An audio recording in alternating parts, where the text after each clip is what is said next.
Big Boss Malayalam season 7 live അപ്ഡേറ്റിലേക്ക് പോവാം. ലൈവിൽ ലക്ഷ്മി ഓടി നടന്ന് എല്ലാവരുടെ അടുത്തും ക്ഷമ പറഞ്ഞുകൊണ്ടിരിക്കുകയാണ്. നമ്മുടെ സാബുമാൻ്റെ അടുത്ത് സംസാരിക്കുന്നതാണ് ആദ്യം നമ്മൾ കാണുന്നത്.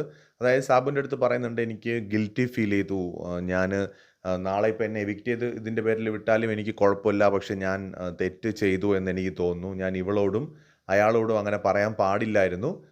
എൻ്റെ ഭാഗത്ത് തെറ്റ് പറ്റി. അഭിലാഷിൻ്റെ അടുത്ത് വിളിച്ച് ഞാൻ പറഞ്ഞു എല്ലാവരുടെ അടുത്തും ചേർന്ന് ഒരു സോറി പറയാനായിട്ട്. പക്ഷേ അപ്പോൾ അഭിലാഷ് പറ്റില്ല എന്ന് പറഞ്ഞു. അപ്പം അതുകൊണ്ട് ഓരോരുത്തരുടെ അടുത്തും പോയിട്ട് പറയാനായിട്ടാണ് ഇപ്പോൾ ലക്ഷ്മി തീരുമാനിച്ചിരിക്കുന്നത്. അതായത് ലക്ഷ്മിക്ക് മനസ്സിലായി സംഗതി കയ്യിൽ നിന്ന് പോയെന്ന്. കാരണം അത്രയും സ്ട്രോങ് ആയിട്ട് ഒണീലിന് വേണ്ടി വാദിക്കുകയും കൺഫെഷൻ റൂമിലേക്ക് വിളിപ്പിക്കണമെന്ന് പറയുകയും കംപ്ലൈൻറ്റ് രജിസ്റ്റർ ചെയ്യുകയൊക്കെ ചെയ്തു. വീട്ടിനകത്ത് വേറെ ആരും ലക്ഷ്മിയെ സപ്പോർട്ട് ചെയ്യാനില്ല. ആരോപണം ഉന്നയിച്ച മസ്താനി പോലും നൈസിനെ കാലുവാരി. അപ്പോൾ ലക്ഷ്മിക്ക് മനസ്സിലായി ഇത് പണി പാളും, പുറത്ത് നെഗറ്റീവ് ആകാൻ സാധ്യതയുണ്ട് എന്ന് ലക്ഷ്മിക്ക് മനസ്സിലായിട്ടുണ്ട്. അങ്ങനെ തന്നെയാണ് ലക്ഷ്മി ഇപ്പോൾ തെറ്റ് ഏറ്റു പറഞ്ഞ് മറ്റുള്ളവരോട് ഓരോരുത്തരുടെ അടുത്തായിട്ട് പോയിട്ട് പറഞ്ഞുകൊണ്ടിരിക്കുന്നത്. കൂടുതൽ അപ്ഡേറ്റ്സുമായി വീണ്ടും വരാം.